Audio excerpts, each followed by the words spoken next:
Malam, Kasil. Malam. Kasil, ini kan ngomong-ngomong soal kasus Agus nih Kasil. Ini kan kemarin banyak juga netizen yang bertanya kenapa Kasil ini pindah haluan nih sekarang menjadi kuasa hukumnya Agus gitu. Nah, mungkin alasan dari Kasil sendiri untuk berpindah ke menjadi kuasa hukum Agus itu seperti apa sih Kasil? Saya ini seorang pengacara ya. Pengacara adalah salah satu dari 4 penegak hukum. Penegak hukum itu ada hakim, ada jaksa, ada penyidik, dan ada pengacara. Jadi apabila bicara penegak hukum, tugasnya adalah menegakkan hukum. Ya.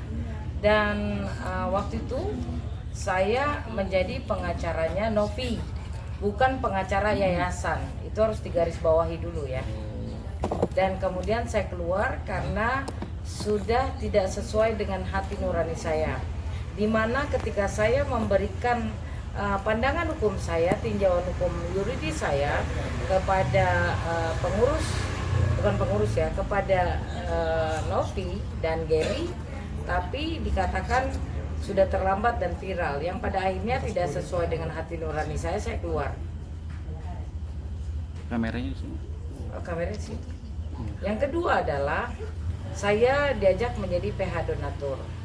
Pada saat saya masuk ke PH donatur, itu barang sudah jadi.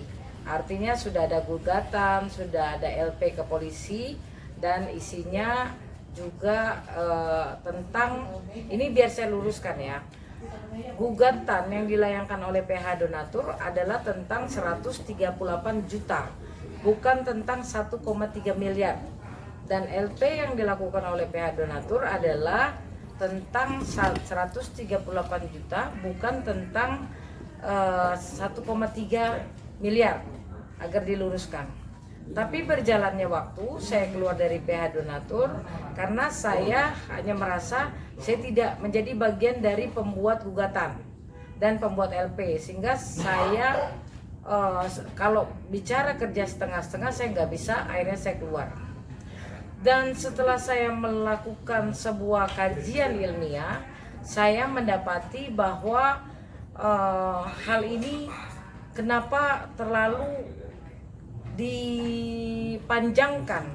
Padahal kalau menilik kepada tinjauan hukum saya yang pertama, ini adalah perkara tinggal membalikan telapak tangan, ya, di mana bahwa di situ ada haknya Agus untuk pengobatan matanya.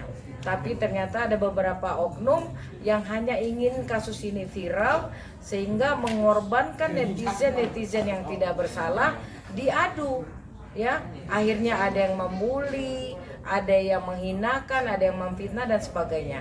Dan pada saat itu banyak cosplay di komal-komal TikTok, ada yang pura-pura jadi ahli hukum, ada yang pura-pura jadi pengacara, ada yang pura-pura jadi bin, sehingga kacau dunia pertiktokan kemarin. Sehingga saya kemudian memutuskan bahwa saya peduli terhadap Agus, karena biar bagaimanapun kita suka tidak suka, Agus adalah orang yang sedang menjadi korban. Tapi kemudian akibat kepentingan segelintir manusia, akhirnya Agus dikorbankan. Pada saat itu saya bertentangan sekali dengan hati nurani saya, sehingga saya bergabung dengan Agus Garis Keras, di mana di situ saya mendapatkan banyak sekali informasi yang pada akhirnya saya membuat sebuah tinjauan hukum, teman-teman. Boleh saya bacakan? Boleh. Oke, tinjauan hukum dana donasi Agus Salim. Ya, ini. Bukan dari tadi, Bang. Oke, lanjut. Ya. Terkait peristiwa pengalihan sepihak dana donasi Agus Salim ke korban bencana yang dilakukan oleh yayasan milik PN ya, bukan NPPN ya, maka kami sampaikan, kami itu tim hukum saya juga ya. Nomor 1, yayasan sejak awal tidak mengurus izin pengumpulan uang dan barang atau yang disingkat PUB sebagaimana yang diatur dalam Permensos nomor 8 tahun 2021, sehingga pengumpulan uang dan barang yang dilakukan dengan menggunakan nama Agus Salim menjadi tidak berdasarkan hukum. Yang kedua, atas pelaksanaan pengumpulan uang dan barang yang tidak berizin, maka uang donasi yang langsung masuk ke rekening Agus menjadi tidak memiliki hubungan hukum dengan yayasan. Yang ketiga, terkait hak para donatur terhadap dana yang masuk ke rekening Agus Salim, secara hukum telah melepaskan haknya terhadap dana tersebut, sehingga hubungan perikatan secara hukum tidak ada. Yang ada tersisa adalah hubungan secara moral antara Agus Salim dan para donatur.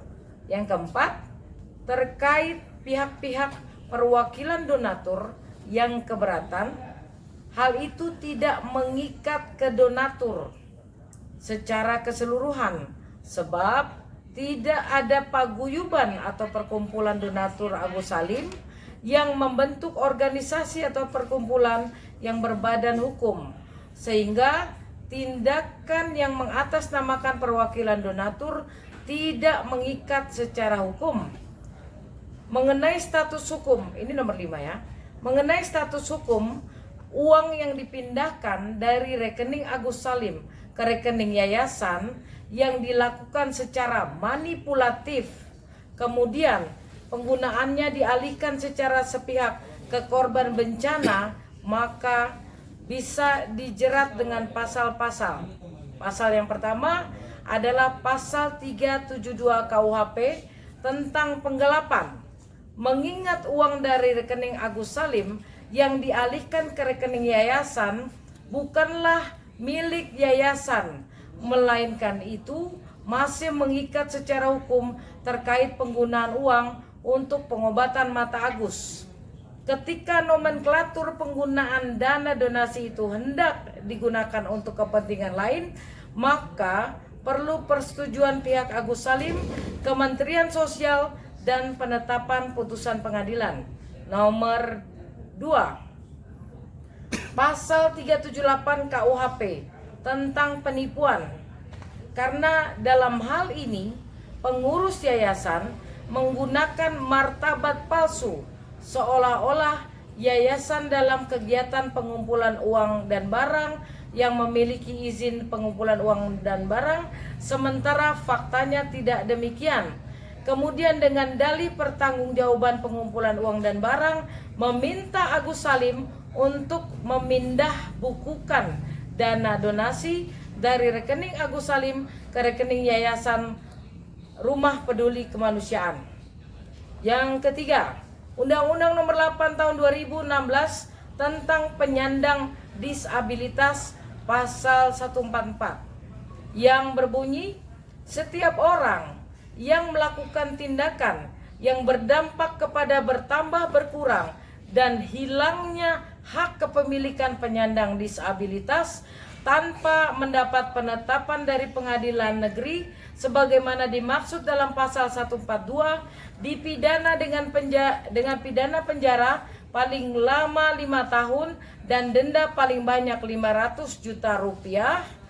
Dalam hal ini adalah hak manfaat berobat Agus Salim yang hilang terhadap uang donasi akibat dialihkan ke korban bencana tanpa melalui penetapan pengadilan. Yang terakhir, yang keempat, pasal 145 Undang-Undang Nomor 8 Tahun 2016. Setiap orang yang menghalang-halangi dan atau melarang penyandang disabilitas untuk mendapatkan hak sebagaimana dimaksud dalam pasal 143 dipidana dengan pidana penjara paling lama 2 tahun dan denda paling banyak 200 juta rupiah. Dalam hal ini, pihak-pihak yang mengaku berkepentingan melakukan upaya sehingga Agus Salim terhalangi untuk mendapatkan manfaat pengobatan mata dari uang donasi yang dimaksud. Itulah tinjauan hukum yang saya buat bersama tim hukum saya. Kenapa kemudian saya menjadi pembela Agus Salim. Di sini bukan persoalan siapa yang saya bela, yang jelas sebagai penegak hukum saya hanya ingin menegakkan hukum, dan ada hak-hak hukum Agus yang mesti saya bela, dan ada hak-hak manfaat Agus yang mesti dikembalikan kepada Agus. Saya Sylvia Soembarto, sarjana hukum magister hukum militer yang biasa dipanggil Kak Sil, berharap bahwa masyarakat memahami keputusan saya untuk menjadi penasihat hukum Agus Salim. Kasil, tanya sedikit dong, Ya. apa sih bedanya saat Kasil dulu membela yayasan dengan sekarang membela dari pihak Agus?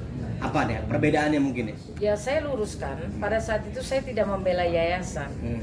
Ya, karena untuk yayasan sudah ada Bang Brian, mungkin kenal ya, yang sekarang dipegang oleh Setara Indonesia.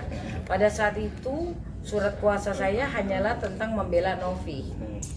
Jadi berbeda, waktu itu saya membela hak hukum Novi, hak hukumnya sebagai Novi pribadi. Ya. Nah, kemudian sekarang saya membela hak hukum Agus. Perbedaannya jauh sekali. Karena pada saat saya membela Novi, banyak hal-hal yang tidak saya ketahui, yang ketika ditanya jawabannya hanya ada dan ada. Contoh ketika saya bertanya apakah yayasan secara legalitas punya legalitas atau tidak? Ada. Sebagai legal standingnya ada gitu aja. Saya tidak diberikan dokumen-dokumen penunjang. Nah, sementara di Agus Salim ini saya tidak memerlukan dokumen penunjang karena jelas bahwa Agus ini adalah orang penerima manfaat. Karena Agus secara tidak langsung sudah dieksploitasi dengan ditampilkan sebagai orang buta yang memerlukan bantuan.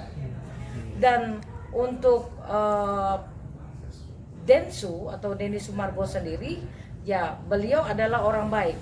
Beliau tidak punya mens rea atau niat jahat terhadap podcastnya yang menampilkan Agus. Sifat beliau hanya untuk membantu Agus agar mendapatkan donasi. Akan tetapi setelah donasi terkumpul, ternyata ada beberapa oknum yang merasa bahwa donasi itu melalui yayasan, sementara yayasan tidak punya izin pengumpulan uang dan barang. Berarti yang diperjuangkan saat membela Novi itu apa yang diperjuangkan saat itu ya? Saat itu agar Novi tidak dibully. Clear di sana ya? Tidak dibully karena kita kan mainnya di TikTok. Di situ agar Novi tidak dibully. 2 kali saya menyelamatkan, dari mulai katanya Bang Brian uang Agus tanpa menjelaskan pengobatan mata Agus, dan pada saat setelah damai yang kedua. Nah, dan setelah itu saya memberikan tinjauan yuridis saya yang sangat disayangkan ditolak dengan alasan sudah viral dan sudah terlambat. Karena sebagai orang yang ditunjuk menjadi penasihat hukum, setidaknya bahwa keinginan kita untuk memberikan masukan secara hukum itu diterima, ternyata tidak diterima. Itulah yang membuat saya keluar. Kasil, menanggapi terkait ini kan bisa dikatakan kalau untuk kita bicara soal Agus dan Novi, saat ini kan juga ada pecah kongsi juga nih antara Novi dan juga si Gary. Itu menanggapinya gimana tuh Kasil? Ya, kan dimulainya dari mundurnya Novi sebagai ketua yayasan, digantikan oleh Gary. Ya, kalau disebut pecah kongsi, pecah dimulai dari keluarnya Novi kan. Artinya itu keputusan Novi sendiri. Dan yang mengangkat Gary siapa kan saya tidak mau masuk ke dalamnya. Yang jelas apapun keputusan Gary kemarin adalah Gary sebagai ketua yayasan. Kalau pecah kongsinya saya tidak tahu kenapa. Tapi kan ini ada juga rencana Novi, dugaannya Gary itu menggelapkan dana senilai 100 juta dan ingin dibawa ke ranah hukum gitu. Gimana Kasil? Ya, bagi saya karena dulunya Novi ketua yayasan dan Gary PLT sekretaris, masing-masing memahami dapurnya sendiri kan. Jadi kalau ada saling melaporkan itu urusan mereka. Saya no comment. Berarti kalau untuk sekarang Kasil fokusnya untuk kasus Agus ini apa nih Kasil? Fokus saya untuk kasus Agus adalah bahwa haknya Agus, pengobatan mata Agus atas dana donasi yang diberikan oleh para donatur kembali kepada Agus agar Agus bisa berobat. Oke.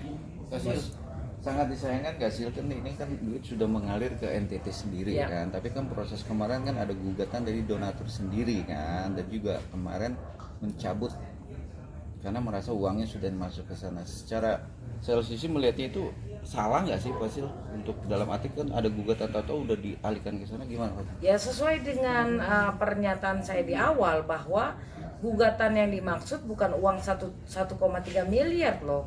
Itu hanya 138 juta. Uang yang dianggap katanya digunakan oleh Agus. Ya begitupun LP di Polda Metro Jaya hanya uang yang 138 juta, bukan yang 1,3 M. Jadi nggak ada urusannya, berbeda perkara. Jadi ini filmnya uang dialihkan sana udah melanggar hukum dong? Kalau uang yang dialihkan adalah uang yang 1,3 miliar yang ada di yayasan, artinya yayasan harus bertanggung jawab karena yayasan tidak punya legal standing sebagai penyelenggara yang bisa mengumpulkan uang atau barang. Tapi kan keputusan ini kan ada 3, yaitu donatur, ya kan, yayasan sama dari Denny Sumargo sendiri, kesepakatan untuk dialihkan sana. Gimana tuh melihatnya? Ya kami soal kesepakatan itu urusannya mereka. Tapi yang jelas Agus sudah dieksploitasi. Ya ditampilkan di podcast sebagai orang yang sedang membutuhkan pertolongan untuk pengobatan matanya dan untuk melanjutkan hidupnya. Pada saat podcast berlangsung tidak ada itu nama yayasan. Tidak tercantum nama yayasan. Ya, jadi Agus sebagai pribadi sendiri ada di podcast tersebut sehingga orang-orang pada kasihan dan memberikan donasinya. Dan kalau memang yayasan mengakui bahwa itu adalah uang yayasan, buktikan dengan izin PUB. Ternyata mereka tidak punya izin PUB atau pengumpulan uang dan barang. Tapi pihak dari kuasa hukumnya Agus sendiri kan juga mempertanyakan soal fakta-fakta bahwa dia dikasih surat kuasa hukum dari donatur. Nah, Kasil sendiri karena merasa cuma hanya 2 donatur yang menggugat, tapi dari pembuktian dari kuasa hukum PH banyak bertumbuk-tumbuk. Nah, Kasil sendiri melihatnya gimana itu? Ya pada saat terjadinya sidang saya belum masuk ya. Oke, tapi secara hukum. Kalau secara pandangan hukum saya begini, kalau yang disebut PH-nya donatur harus clear dan jelas. Donaturnya siapa? Bagaimana dia bisa disebut donatur? Berapa uang yang didonasikan, kapan diberikannya, dan bukti donasinya apa? Dan ada beberapa pertanyaan lagi yang harus dijawab. Kalau ternyata ada lagi yang paling utama adalah donatur ini ikhlas atau tidak ikhlas. Sementara kalau bicara secara hukum, hak donatur ketika sudah dipindahkan ke rekening Agus, haknya dia secara perikatan sudah hilang. Artinya sudah masuk ke Agus, tidak bisa lagi untuk meminta kembali. Kasil sebelum Kasil bergabung kan Agus dan pengacara juga menggugat korban-korban entiti yang diberikan donasi ya. Saya ikut mendukung juga nggak sih? Bicara menggugat berarti perdata ya? Iya. Tidak ada itu. Tidak ada. Tidak ada menggugat perdata, tidak ada melaporkan secara pidana, tidak ada. Jadi ada beberapa pihak yang mencoba mencari kesempatan untuk pansos mengatakan bahwa PH-nya Agus akan melaporkan orang NTT dan ini sangat berbahaya. Jadi tolong kepada para pihak yang mencoba memanasi situasi agar janganlah seperti itu. Karena tidak ada satupun PH dari Agus yang akan melaporkan secara pidana maupun menggugat secara perdata. Tapi kekuatan hukum di audit itu gimana kalau uang itu udah mengalir ke sana? Karena kan ini juga kata dugaan mensos itu juga ada di situ. Gimana? Undang-undang yayasan mengatakan bahwa wajib bagi yayasan untuk diaudit setiap tahun. Wajib hukumnya. Suka tidak suka wajib diaudit. Kalau ternyata nanti diaudit diketemukan hal-hal yang tidak diinginkan, yayasan harus bertanggung jawab dan lebih baik yayasan itu dibubarkan karena tidak benar. Kalau diketemukan ada indikasi hal-hal yang mencengangkan misalnya atau sesuai dengan dugaan kita yang tidak baik, sebaiknya yayasan dibubarkan. Jadi sebagai kuasa hukum ini siapa yang patut dipersoalkan atas lenyapnya dana donasi yang yayasan, pengurus yayasan. Tidak Densu, tidak Pablo, pengurus yayasan otomatis yang pada saat itu memindahkan uang dari rekening Agus ke rekening yayasan. Pengurus yayasan itulah yang harus bertanggung jawab. Apakah nama Novi Pratiwi sendiri masih ikut terlibat? Masih terlibat, Novi, Gary masih terlibat. Masih. Oke, Oke. Sebentar Kasil. Ini kan sudah keruh. Untuk mempercepat audit itu, apakah memang audit itu memang harus dijalankan? Memang Wajib. sudah fokus setiap tahun, tapi apakah bisa dipercepat audit itu? Karena ini sudah keruh ya. Dari mana, gimana cara jalan membuka ruang untuk mempercepat audit ini? Saya rasa audit itu harus dilakukan tutup buku di bulan Desember seharusnya. Tapi saya mendengar audit sedang dilaksanakan hari ini. Kita lihat saja nanti perkembangannya. Dan Kemensos itu tidak bisa berbuat. Kemensos itu sifatnya hanya membuat kebijakan, tidak bisa untuk menyatakan itu uangnya harus ke sini, harus ke sini. Harus ada penetapan pengadilan. Kalau tidak ada itu tidak bisa.